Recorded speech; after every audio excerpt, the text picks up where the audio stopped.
gloire à Dieu, gloire à Dieu. Nous voici au deuxième mois de l'année 2022, l'année dont on a dit le début de notre saison Kairos. Soyez les bienvenus. En tout cas, c'est une joie pour moi d'être encore, de me retrouver avec vous dans ce cadre. C'est un mois très spécial dans ma vie personnelle. Il y a mon mariage, l'anniversaire de mon mariage et mon anniversaire de naissance. Mais surtout dans le cadre de la famille de la restauration, c'est moi que nous appelons le mois du visionnaire, est un cadre où nous pouvons explorer des études bibliques pendant 28 jours. Donc aujourd'hui, c'est le premier jour, la première session d'exploration, et cette fois-ci, c'est sur les révélations bibliques sur le concept de la restauration et de la saison Kairos. Nous allons avoir des moments merveilleux d'études bibliques, des textes, des écritures, des passages de la Bible qui nous parlent du concept de la restauration et aussi nous parlent de la saison Kairos. C'est quoi la restauration? Quels sont les principes qui régissent ces thèmes importants dans la Bible et la saison Kairos encore? Qu'est-ce que Dieu attend par ça? Pourquoi nous avons compris que c'est notre saison Kairos pendant cette année 2022? Mais surtout, pendant ces études, je voudrais dire, en plus de ces moments d'études, je voudrais partager avec vous des témoignages poignants, des moments extraordinaires dans mon parcours avec Dieu. Ça sera au moins, chaque jour, au moins un témoignage. Mais j'ai à peu près, je voudrais aligner une quarantaine de témoignages extraordinaires, de conversions, de saluts, de guérisons, de miracles, même des résurrections des morts, donc des délivrances des individus, des délivrances des nations, des contrées, des endroits. Franchement, quelque chose ou autant de matière qui va nous aider tous à découvrir que la restauration n'est pas juste un slogan, n'est pas juste un concept, mais une réalité biblique, mais aussi contemporaine qu'on peut vivre maintenant. Et nous passerons à cause de cela des moments aussi merveilleux de prière, des moments où nous allons prier le Seigneur pour que ces choses que nous lisons dans les Écritures deviennent une réalité pour nous, pour que chacun de nous soit capable de vivre la restauration et aussi d'expérimenter ce temps de Kairos, de la visitation du Seigneur. Les thèmes sur notre calendrier de l'Église de la Restauration du mois de février, il est temps que l'Éternel agisse. Il est temps que l'Éternel agisse. Pour ceux qui connaissent, nous avons chaque année un calendrier planaire qui nous donne les thèmes de l'année comme nous avons. C'est la saison Kairos et à chaque mois un thème. Il est temps que l'Éternel agisse. Et là, nous avons aussi précisé, ne méprisez pas les temps de faible commencement. Alléluia. Ne méprisez pas les temps de faible commencement. Donc, le psaume 119, verset 126 et Zacharie, chapitre 4, verset 10, nous donnent ces promesses que Dieu dit. Il est temps que l'Éternel agisse. Et peut-être les commencements, les moments de commencement ne donnent pas l'air. Mais quand c'est le Kairos, alléluia, nous en parlerons en détail pendant ce mois. Mon Dieu, je vous prie, à chaque jour, ne manquez pas ces sessions. En fait, aujourd'hui, c'est juste pour vous inciter à ça. Pourquoi vous ne pouvez pas manquer ces sessions? Pourquoi vous êtes appelés à prendre part à cette session? Surtout si vous êtes membre de la famille de la restauration, dans nos églises, dans nos paroisses, nos assemblées, auprès de nos missionnaires qui sont maintenant dans plusieurs pays du monde. En tout cas, je vous prie, je vous encourage non seulement vous-même de prendre part à ça, mais d'inviter des amis, de partager avec eux sur vos réseaux sociaux, Facebook, Instagram, Twitter, YouTube. Et d'ailleurs, sur notre chaîne de YouTube, vous aurez des lives tous les jours. C'est pourquoi je vous exhorte et vous encourage de souscrire à notre chaîne de YouTube Bishop Emmanuel Sonny Mukwenze. Là, vous verrez à partir de là, toutes les fois que nous serons live, vous aurez déjà la cloche qui sonnerait, qui vous amènerait à dire « On est là, le moment en question arrive ». Certainement, nous aurons des sessions Zoom pour quelques gens qui auront les liens pour cela. Mais je vous encourage d'être sur notre chaîne de YouTube. Et certainement, vous pouvez nous suivre live tous les jours à l'heure sur bishopsony.com qui est notre website. Si vous allez bishopsony.com /live, vous nous verrez en train de faire ces études bibliques. Donc, ça sera 28 sessions d'exploration, d'explorer les révélations bibliques sur le concept de la restauration et aussi sur la saison Kairos.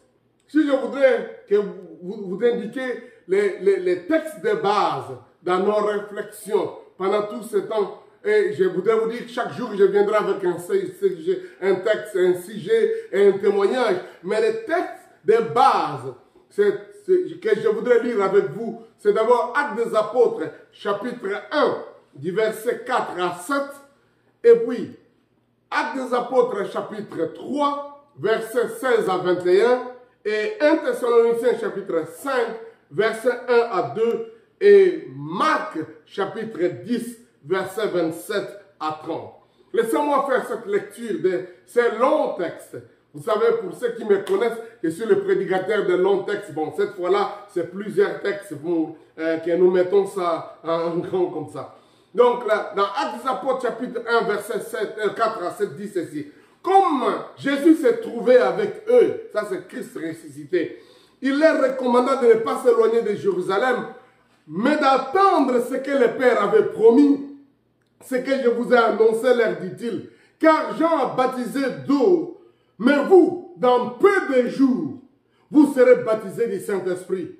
Et les apôtres réunis lui demandèrent, Seigneur, et c'est en ce temps-là que tu rétabliras le royaume d'Israël? Il leur répondit, ce n'est pas à vous de connaître le temps ou le moment que le Père a fixé de sa propre autorité. Mais vous recevrez une puissance, le Saint-Esprit surviendra sur vous et vous serez mes témoins à Jérusalem, dans toute la Judée, dans la Samarie et jusqu'aux extrémités de la terre. Alléluia. Gloire au Seigneur. Je vais revenir avec quelques précisions sur ces versets que nous sommes en train de lire, surtout là où se trouve la notion du temps. Maintenant, lisons Actes des Apôtres, chapitre 3, versets 16 à 21. C'est par la foi en son nom que son nom, donc le nom de Jésus, a raffermi celui que vous voyez et que vous connaissez. C'est par la foi en lui, donc en Jésus, c'est la foi en lui qui a donné à cet homme cette entière guérison en présence de vous tous. Waouh! Merveilleux témoignage. Nous reviendrons dans quelques temps pour des commentaires du contexte réel. Et maintenant, frères, ça c'est Pierre qui connaît leur dit. Je sais que vous avez agi par ignorance ainsi que vos chefs. Mais Dieu a accompli de la sorte ce qu'il avait annoncé d'avance par la bouche de tous ses prophètes que son Christ devait souffrir. Repentez-vous donc et convertissez-vous pour que vos péchés soient effacés, afin que des temps de rafraîchissement viennent de la part du Seigneur et qu'il envoie celui qui vous a été destiné, Jésus-Christ, que le ciel doit recevoir jusqu'au temps du rétablissement de toutes choses dont Dieu a parlé anciennement par la bouche de ses saints prophètes. Waouh! Je reviendrai encore. Vous verrez que dans tous ces textes, on parle de temps.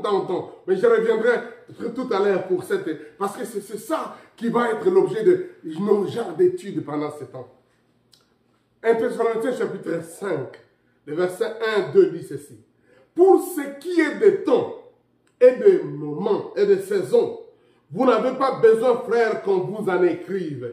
Car vous savez bien vous-même que le jour du Seigneur viendra comme un voleur dans la nuit. Waouh!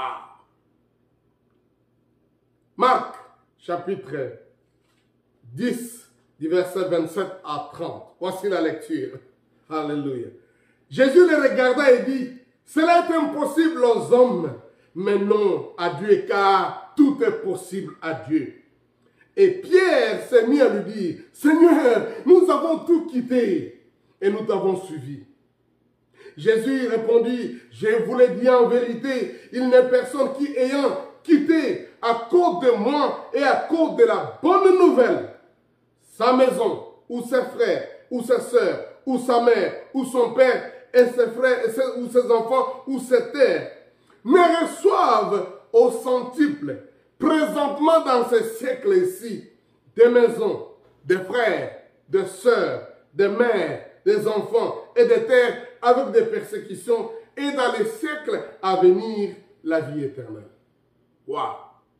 Donc, quand nous avons dit qu'il est temps que l'Éternel agisse et qu'il ne faut pas négliger le temps de faible commencement, et après avoir lu tous ces autres textes, on a la notion du temps.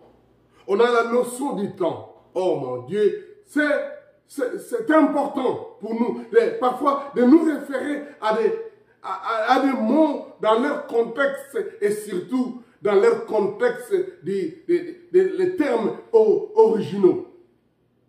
Jésus se rencontre au chapitre 1er, verset 4 à 7. Jésus parle avec ses disciples après sa résurrection. Il venait de sortir vivant. Et la Bible dit qu'il fit 40 jours avec eux, leur donnant de preuves qu'il est ressuscité, qu'il est réellement vivant. Et ça, c'est merveilleux, parce qu'il ne fallait pas que les disciples croient à un sauveur mort et disparu, et dont ils n'ont pas d'espoir. Et quand ils l'ont vu, pendant quelques minutes, vous dira, nous l'avons vu, c'était son image, c'était peut-être on était en hallucination. Mais il fait 40 jours.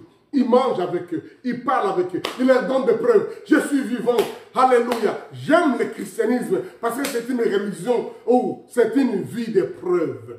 On doit avoir des preuves. Et j'ai prié Dieu qu'en cette année, pendant cette saison, nous ne pouvons pas seulement croire dans une croyance religieuse, une croyance de... oui, peut-être arriver, vous comprenez, mais avoir la foi qui donne des preuves, c'est-à-dire la foi qui se manifeste. C'est celle que l'Épître aux Hébreux dit, la foi est une démonstration des choses qu'on ne voit pas, des choses qu'on espère. Jésus donne des preuves à ses disciples et il dit, ne quittez pas Jérusalem, parce que il faut que vous receviez ce que le Père a promis. Il faut que vous receviez. Dieu est un Dieu merveilleux, un Dieu de promesses, mais un Dieu qui est fidèle aussi dans ses promesses. Et parfois, nous voulons voir ces promesses s'accomplir instantanément. Mais Dieu dit, attendez la promesse. Parce que si elle tarde, elle viendra.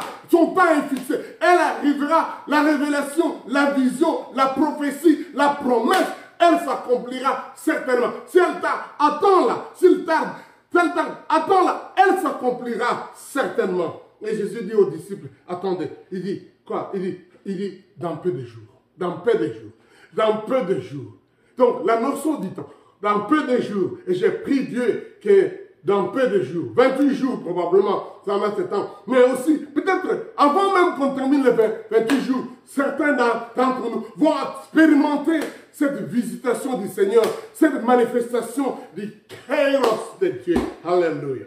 Et les disciples lui demandent, Seigneur, et c'est en ce temps-là que tu rétabliras les royaumes d'Israël. Et le terme qu'ils utilisent en grec, il dit, c'est en ce temps-là, ils utilisent le mot chronos.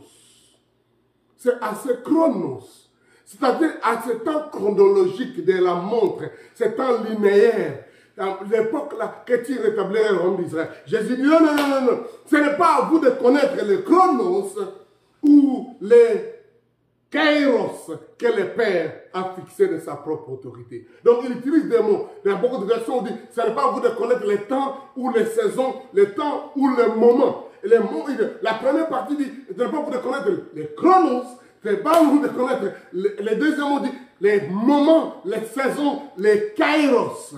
Donc deux mots importants dans la langue grecque pour définir la notion du temps.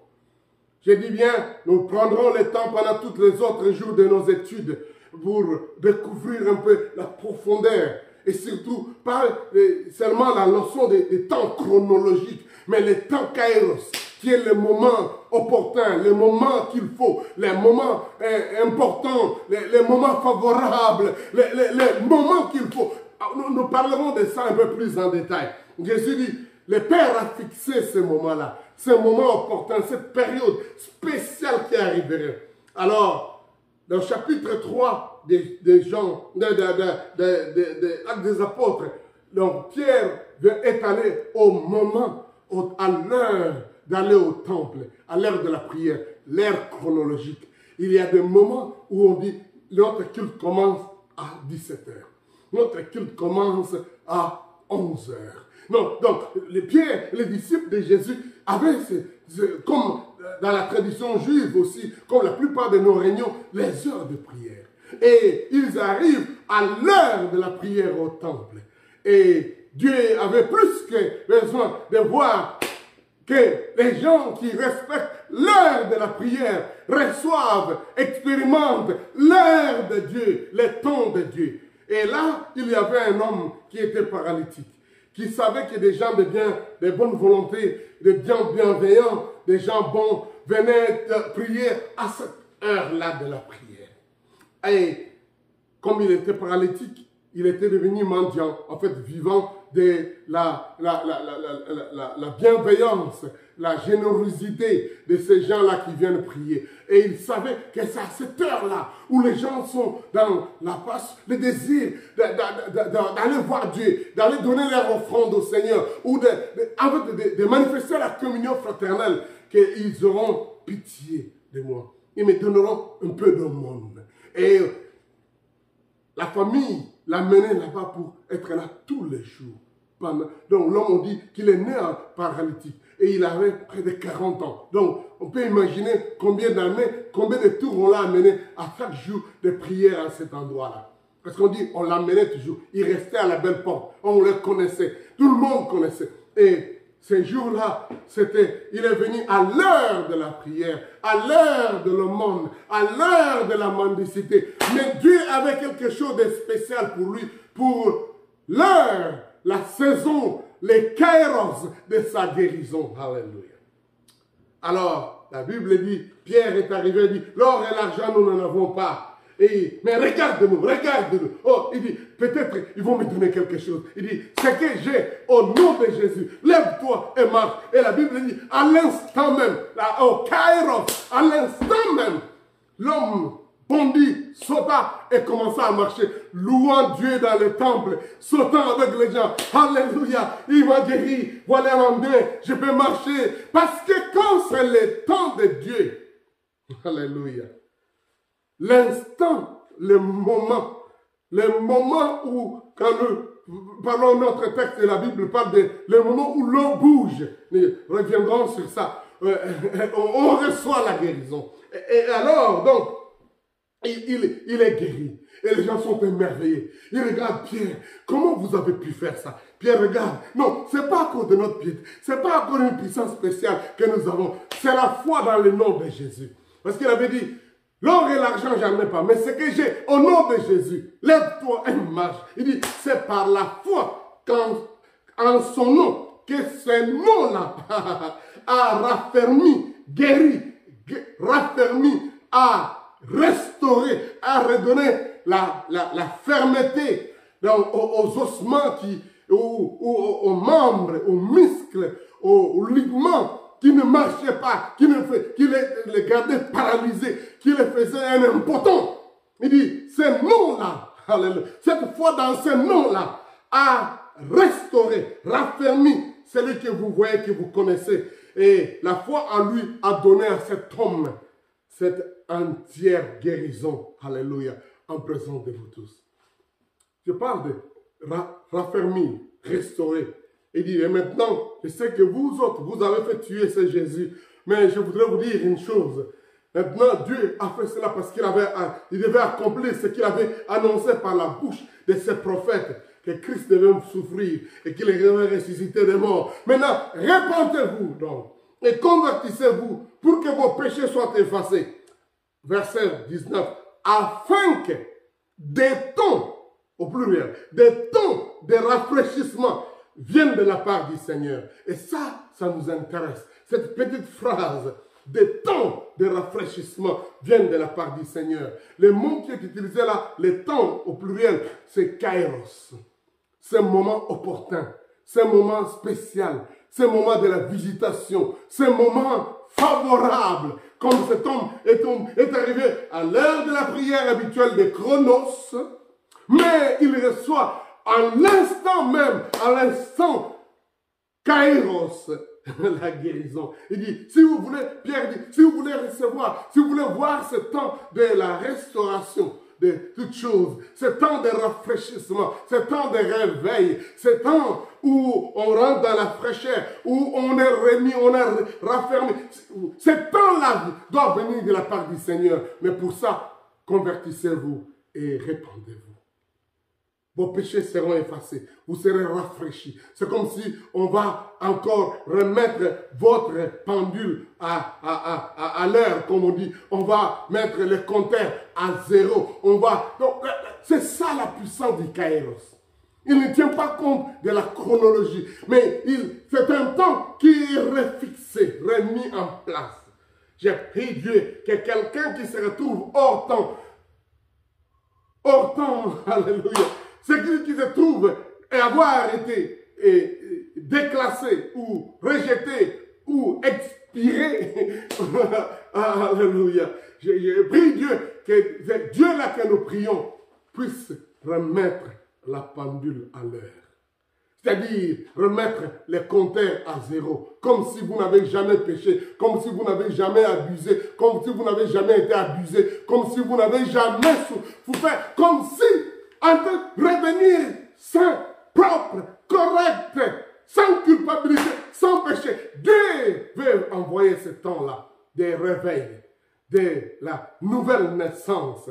Les choses anciennes sont passées, toutes choses sont devenues nouvelles. Ce temps de propreté, de la sobriété, même si on était plongé dans la drogue, dans la prostitution, dans toutes sortes de choses dévergondées, Dieu est capable de remettre les compteurs à zéro. Pour dire, vous pouvez reprendre, vous pouvez recommencer. C'est ça la repentance. C'est ce genre de faute de vous dire, on peut reprendre à zéro. On peut repartir propre, vierge, comme si on n'avait jamais fait toutes ces choses. Il dit, ces temps-là viennent de la part du Seigneur.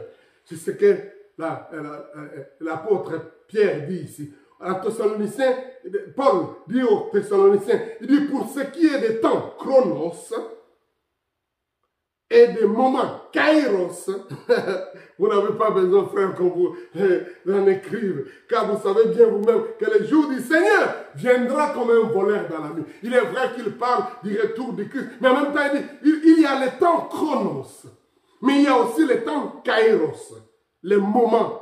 C'est ce que nous disons dans Thessaloniciens 1,5. Pour ce qui est des temps chronos, et ce qui est des moments ou des saisons, kairos. Alléluia.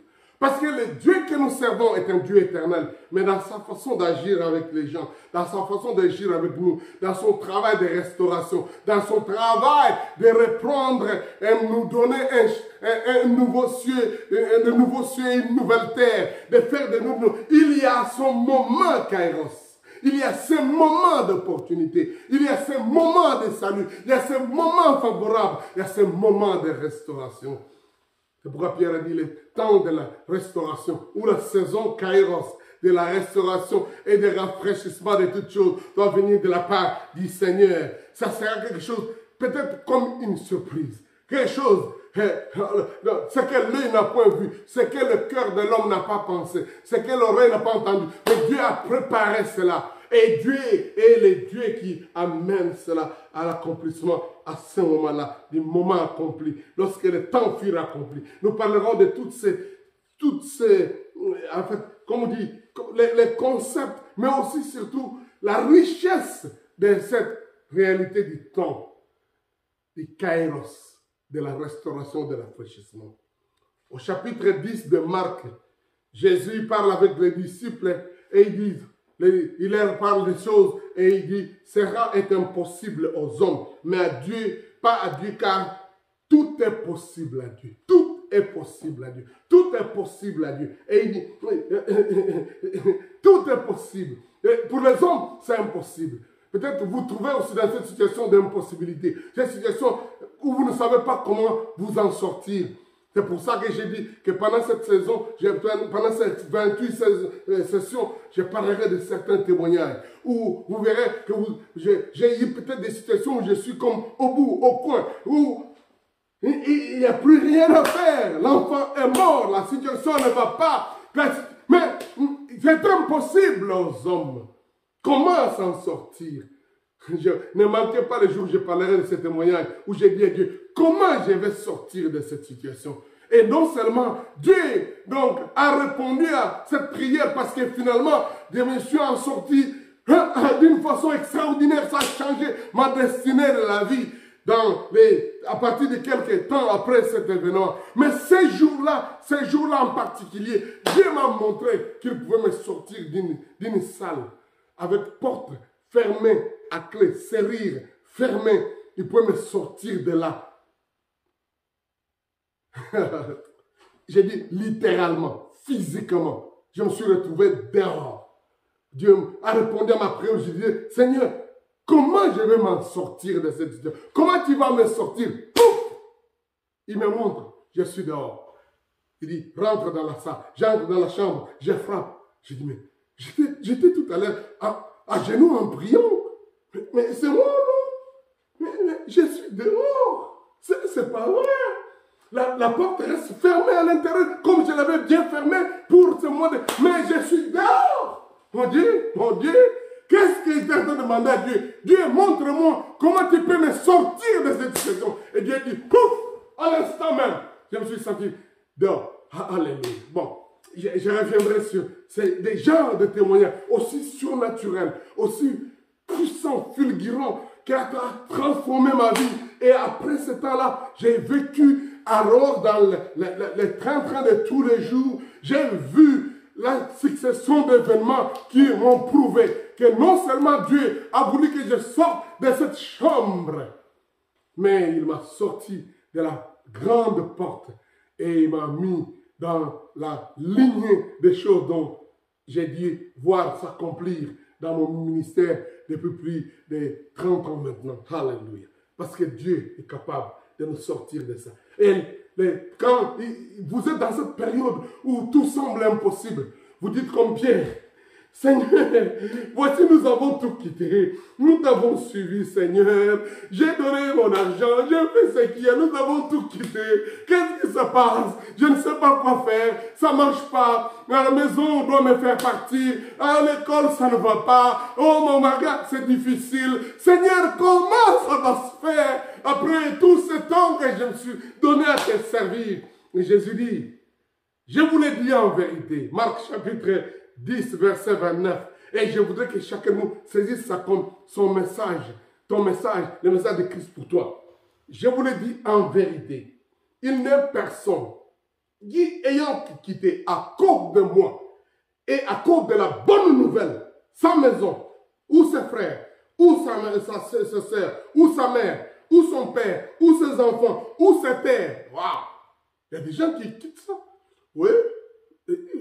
C'est un peu Jésus pour donner la liste des choses qui nous sont précieuses, qui parfois nous nous retrouvons privés de ça à cause de notre relation avec lui. Et Jésus dit, s'il y a quelqu'un sur cette terre qui arrive à se voir quitter ces choses-là, alléluia. Il ne voulait pas dire haïr ses frères et abandonner sa femme, mais à cause de l'évangile, à cause de l'amour de Dieu, peut-être vous avez livré, vous êtes séparé de certaines choses, de vos biens, de votre argent, de votre honneur, de votre position. Il dit, si quelqu'un fait ça, il n'y a personne sur cette terre. S'il fait ça, il reçoive au centuple, 100 fois. Formidable principe important de la restauration.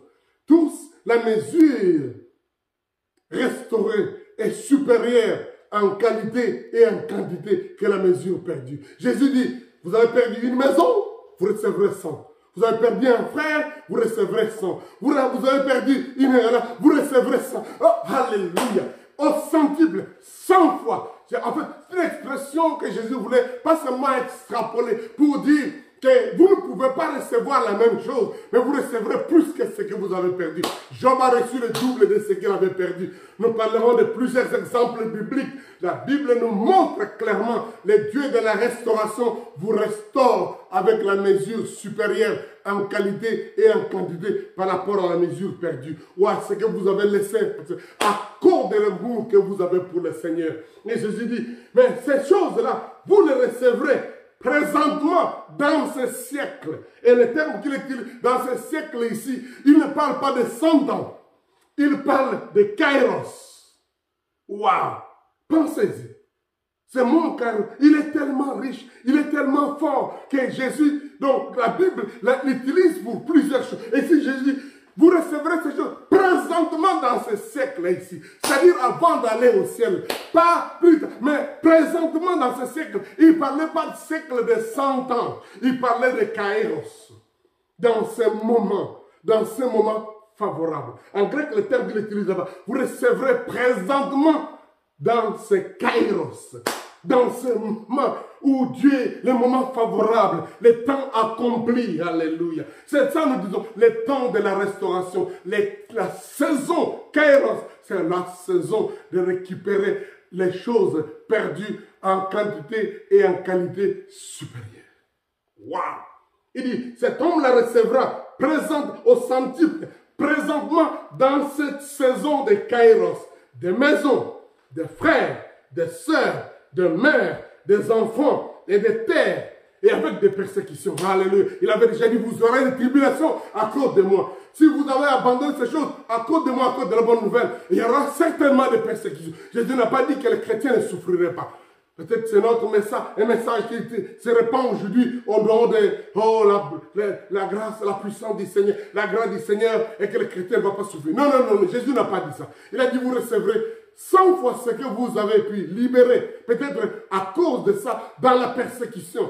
Mais vous recevrez ça 100 fois. Mais les persécutions seront là. Les épreuves, le fait que vous serez peut-être appelé à vous priver de certaines choses à cause de votre foi en Dieu, à cause de ce que Dieu vous demande. Mais Dieu dit, vous ne pouvez pas tout perdre totalement et ça va comme ça. Dieu est le Dieu puissant. S'il faut même changer, bouleverser les événements, aligner les événements, renverser des régimes, pour que vous entrez en possession de ça, Dieu est capable de le faire. Il dit, il veut vous donner, il veut nous donner 100 fois dans ce siècle ici.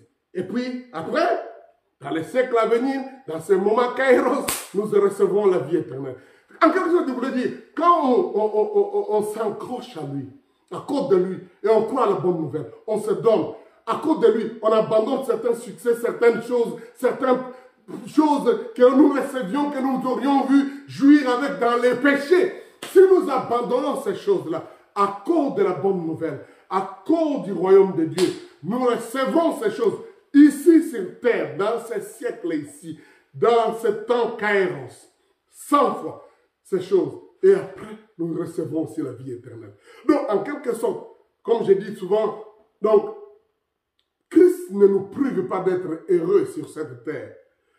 Tout en nous disant, nous devons viser la vie éternelle. Nous devons viser là où la steigne, les voleurs, les ne peuvent pas briser, détruire. Nous devons viser notre âme à être sauvée et nous ne devons pas laisser les besoins de ce monde, les situations de ce monde nous éloigner de Dieu. Mais Jésus dit, il veut nous donner la vie éternelle. Mais la vie éternelle, elle ne commence pas seulement ce jour-là, mais elle veut la vie de Dieu, le règne de Dieu. Dans cette récupération, dans la restauration des choses au centuple, dans les kairos. J'ai pris Dieu que pendant cette session que nous avons, nous puissions voir, nous pouvons entrer, nous pouvons jouir et comprendre la saison de kairos. Ce temps de restauration. Et nous parlerons de ce concept de la restauration, de ce principe de la restauration. Je vous donnerai des témoignages formidables où j'ai vu des gens qui ont été pris, à cause de Christ, ont pris une décision d'abandonner quelque chose. Mais Dieu leur a donné au centuple. Avant que je termine, laissez-moi vous donner un de ces témoignages. Un de ces témoignages, c'est pratiquement au début de mon ministère. Et j'arrive dans une ville où je devais évangéliser. Alléluia. Êtes-vous prêts à suivre ça? Je devais évangéliser, faire une campagne d'évangélisation. Et c'était des moments merveilleux que les gens de la ville attendaient. On a mis des affiches, on a annoncé. Et c'était comme l'événement de toute la ville. Et là, c'est peut-être bien que je précise. Donc, la ville, c'est la ville qu'on appelait à l'époque Baningville, mais maintenant, c'est la ville de Bandundouville.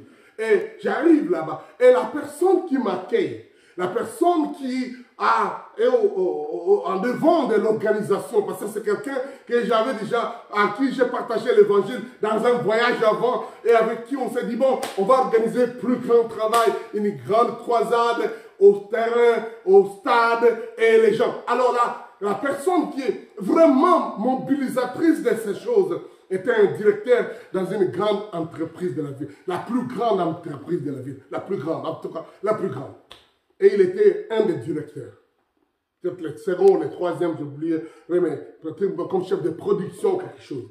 Et pendant ce temps-là, que nous voulons organiser cette activité, et voilà, les chefs, les propriétaires de l'entreprise, je parle dit les propriétaires de l'entreprise, décident d'amener ses amis. Et le propriétaire de l'entreprise était un grand politicien, et à l'époque, comme on disait, les commandeurs de l'ordre national de Léopard au Congo, sous le régime Mobutu. Il amène ses amis qui étaient des premiers ministres, des membres du gouvernement, des membres du comité central, des grandes personnalités. Il les amène pour voir qu'ils voient sa gloire dans son village, dans son entreprise. Et ils ont organisé un grand banquet, comme ça s'est fait avec plusieurs de ce genre de personnes. Alors, c'est les grands banquets, la grande fête, les gens parlaient de ça, ça va être formidable, recevoir une invitation pour prendre part à ça. C'était, oh mon Dieu, les gens devaient se battre. Et ils sélectionnent ce petit groupe de ministres, de premiers ministres, des membres du gouvernement qui sont dans sa merveilleuse délégation. Et ils arrivent et il s'avère que le frère dont je parle, celui qui organisait mon activité, lui devait être aussi l'organisateur de la fête. Mais là, on leur apprend, pendant qu'ils organisent les choses, que le boss numéro 1, le propriétaire de l'entreprise, en fait, comme les gens à l'époque là croyaient que quand il est propriétaire de l'entreprise, tous ses ouvriers c'est bien, il peut en disposer comme il veut. Alors, le boss donne un ordre. Il dit dans l'organisation protocolaire de la fête, il y aura telle musique en tel moment, un tel danse, et puis on va faire telle chose, on va manger telle chose, on va ouvrir, on va avoir les champagnes, mais à un moment donné, on va ouvrir la piste pour les dignitaires. Comme on dit, les dignitaires. Et à l'époque, les dignitaires, oh mon Dieu, les dignitaires, je vous le dis. Et là, quand ils vont aller là-bas, ils prendront les plus belles femmes. Les plus belles femmes. Parmi les femmes, les filles de la ville. Mais aussi les femmes de grande classe. C'est-à-dire les femmes des autorités. Et qui vont danser avec les dignitaires. En fait, qui vont se disposer ou qui vont être disposés à ces dignitaires. Et donc, la femme de ses frères, l'épouse, son épouse, et les frères viennent me voir. Mais qu'est-ce qu'on va faire, frère? Il y a la fête, il y a les grands banquets. Qu'est-ce que je vais faire avec... Moi, je suis enfant de Dieu. Je suis converti. Ma femme aussi. Dois-je livrer ma femme à être utilisée par ces brutes à ce moment? Il me pose cette question. Ça, c'est un disciple. Et je lui réponds, frère, il n'est pas question. Vous comprenez vous-même. Ce n'est pas normal. Ces orgies, parce que c'était des orgies dont on parle. Quand on parle d'orgies, orgies.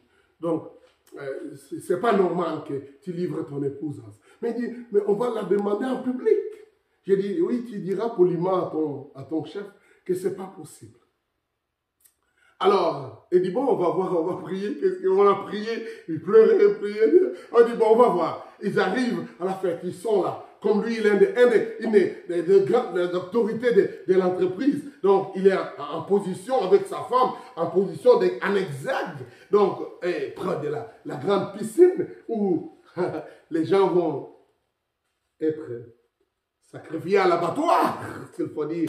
Et là, l'un d'eux, c'est en fait actuellement le chef du gouvernement, pointe la forme de ses frères. Il dit, alors viens maintenant à la piste. Les frères la regardent et disent, non, non, il fait un signe, c'est pas vrai. Il dit, comment?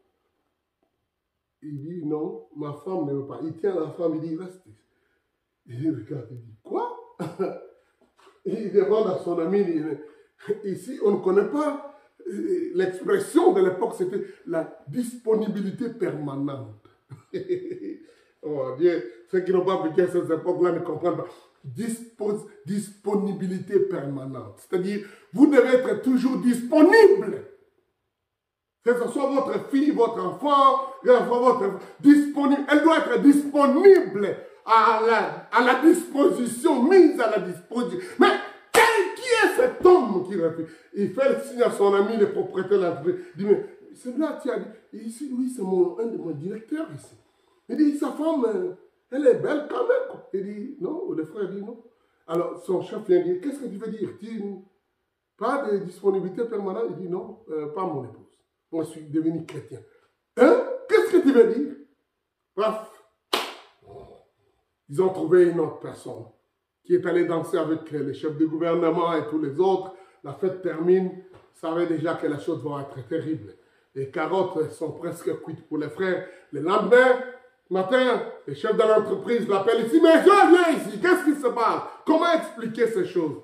Il voulait tenter d'expliquer, je suis chrétien dans ma foi. Il dit, bon, en tout cas, tu es un très bon ingénieur, tu fais du bon travail. Je ne vais pas te faire partir directement, mais je voudrais te promettre que désormais, tu es suspendu et ton salaire sera réduit de moitié. Je te donnerai seulement la moitié de ton salaire et je veillerai moi-même pour que tu aies ce salaire. À l'époque, ce salaire devait venir de la capitale de Kinshasa à Soupli spécial. Et pendant que je suis encore là, effectivement, le monsieur envoie les souplis, les salaires de ses frères. Et quand le frère ouvre l'enveloppe, il regarde, il se dit, non, non, c'est pas possible. Non seulement son salaire est plus que, donc, n'a pas été réduit, mais il est même doublé. Il reçoit le double de son salaire soupli. Il dit, oh, vous savez l'histoire de Joseph avec ses frères qui sont venus et on a mis de l'argent dans les sacs de service. Il dit, ici, mon patron, mon chef est en train de me piéger pour voir comment je vais réagir dans ma foi chrétienne. Il appelle le chef, il dit, le chef, j'ai vu mon salaire, tu avais dit que je devais recevoir la moitié, mais il dit, oui, je t'ai envoyé la moitié de ton salaire. C'est moi-même qui ai veillé, qui ai mis cet argent soupli. À l'époque, l'argent allait en argent, je voudrais dire l'argent dans la fleur. Il dit, non, mais chef, non, ici, ce que j'ai reçu ici, c'est plus que même le double de mon salaire. Il dit, le double de ton salaire? Qu'est-ce que tu veux dire par ça? Il dit, oui, j'ai ici le double de mon salaire. Ah, oui, tu as le double de ton salaire. C'est combien le montant? Les frères lui donnent le montant. Il dit non, ça c'est exactement la moitié de ton salaire. Il dit non, c'est pas comme ça de toutes les années que je travaille, de toutes les promotions que j'ai reçues. Non, non, ça c'est presque le double de mon salaire. Il regarde, il dit, c'est pas vrai, monsieur. C'est pas vrai. Ça ne passe pas comme ça. Dans mon entreprise, voici le montant de ton salaire que je te donne depuis des années. Mais il se rend compte que dans la hiérarchie, quelqu'un, chaque mois, prenait le salaire de ses frères, une partie de son salaire, et lui envoyait un petit parti d'argent. Et il enlevait ça. Et maintenant, le patron de l'entreprise, le jour où il est déterminé de punir ses frères, pour n'avoir pas rendu sa femme disponible en permanence pour la satisfaction de ses amis, membres du gouvernement, en ces jours-là, le patron se rend compte que mon directeur de production, on l'a toujours escroqué son salaire depuis des années. Et il appelle son chef, son responsable de la hiérarchie, il dit, viens, tu peux justifier ça. patron, chef, vous comprenez? Non, qu'est-ce qui se passe? Vous avez toujours escroqué cet homme-là. À partir de maintenant, on doit lui redonner tout son salaire. On doit lui repayer toutes ces années qu'on l'avait détourné. Waouh! J'ai oublié. Quand la situation est arrivée, le matin, après que le chef lui est parti, les frères sont venus me voir.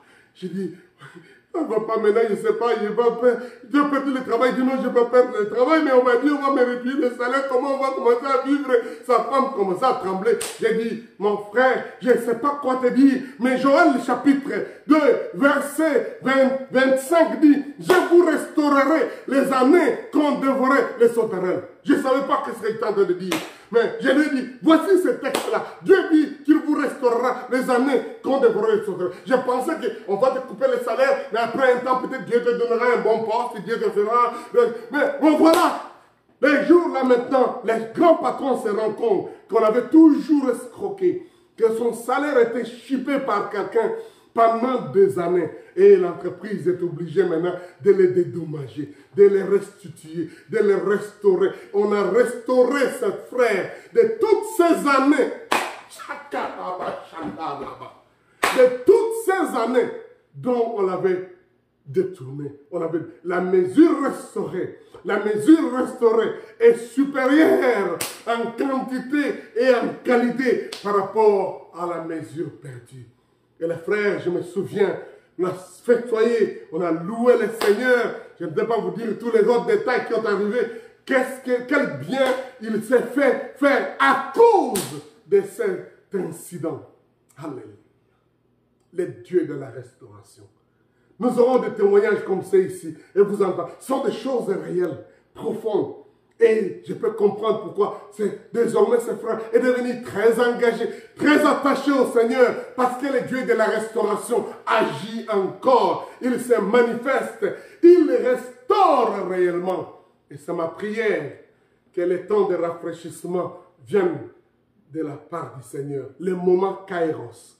Et c'est ça, les études que nous allons faire tous ensemble pendant tous ces derniers jours, pendant ces 28 jours de février. Ne manquez pas. Et je crois que c'est Dieu-là qui a promis, c'est Christ qui a dit qu'en ce siècle ici, en ce moment de Kairos, tu recevras au centuple, alléluia, va accomplir cette promesse, va accomplir la promesse, parce que les temps de rafraîchissement, les temps de restauration sont en train de venir de la part du Seigneur.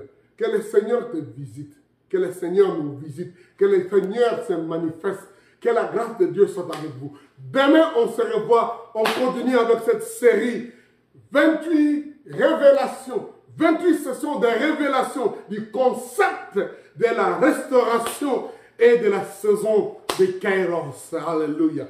Père, je te bénis, je te loue. Je consacre ce moment, oh Dieu. 28 jours. Donne-nous l'énergie, la force, la compréhension, les révélations, mais surtout manifeste-toi, Seigneur, dans la vie de tes enfants, dans ma vie, dans cette communauté, dans cette famille, auprès de ceux qui nous suivent en ligne, qui nous suivent sur les réseaux sociaux. Révèle-toi comme le Dieu qui a agi en cette année-là, en cette époque-là, qui a agi dans le temps de la Bible, qui a manifesté ta grâce, Seigneur. Oh Jésus, j'invoque ton nom. Et cette foi dans ton nom, Seigneur, donnera la restauration intégrale, entière, complète à la vie, dans la vie de ses frères, dans son entreprise, dans ses affaires, dans son mariage.